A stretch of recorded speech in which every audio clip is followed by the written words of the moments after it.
Just a few years ago, many family offices were still wondering if cryptocurrencies were a real asset.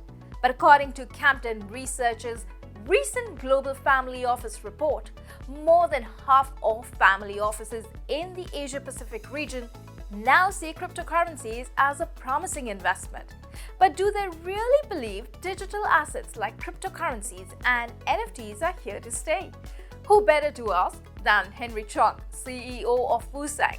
Fusang aims to reshape investment markets with blockchain technology. Great to have you with us, Henry. Always great to be here.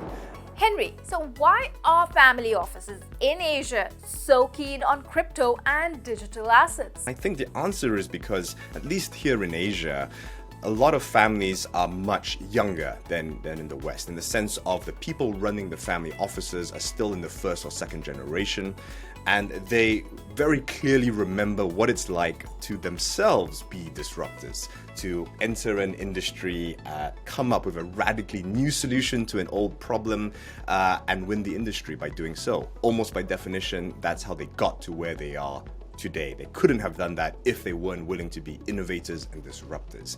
And so I think when they look at a technology like blockchain, when they start to explore things like security tokens, they see the same patterns starting to emerge, and that's why they've jumped into this entire industry. Right, so based on your experience in the industry, what are the potential pitfalls family offices should be looking out for when investing in these new asset classes? And on the other end of the spectrum, how should digital players be positioning themselves as an investable asset class?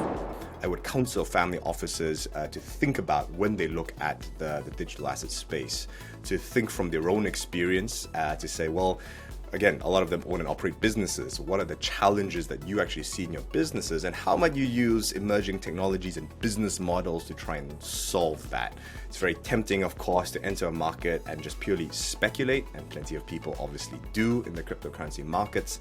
But I think as we evolve, as we move into what I call Crypto 2.0, I hope it will be that people start to look at what are the base use cases, right? How can I actually use this to transform my own businesses? And again, a lot of families own and operate businesses in Asia, and that actually is where I see the most interest in terms of blockchain technology. How can I use it for my business? And how can I also use it to actually digitize my own company's capital structure? Use things like security tokens to turn some of my stakeholders into shareholders. And finally, what barriers do you think remain in place preventing full-scale adoption of digital securities in the family office space? I think the answer is that, well, twofold. One is sometimes family offices look at the cryptocurrency and digital asset industry and they say it's all very exciting, it's also a bit scary. I don't know what service providers or counterparties to interact with. That canon will change. There will be more and more fully licensed and regulated platforms like Fusang emerging that I think institutions will be comfortable dealing with and that are used to dealing with institutional workflows. But I think really the second and the much bigger barrier to mass institutional adoption is regulated assets. As much as platforms are important, you always need to look at what is the underlying token, right? What does that represent? What are you trading? What are you really getting exactly? And I'll be honest, I think a lot of families look at the crypto space, they look at CoinMarketCap and they say, look, some things are fascinating like Bitcoin and Ethereum, but when you go down the list, it very quickly starts to be a bit more adventurous, let's call it. And I think that's really what they're waiting for. Where are the high quality tokenized regulated assets? I'm also very excited that yes, we recently were able to announce the Fusang IPO. We hope that this is just the first of many kind of people coming in doing these kinds of fully regulated issuances. Well, tokenizing the world one step at a time. Henry Chong of Fusang, thanks so much for joining us today.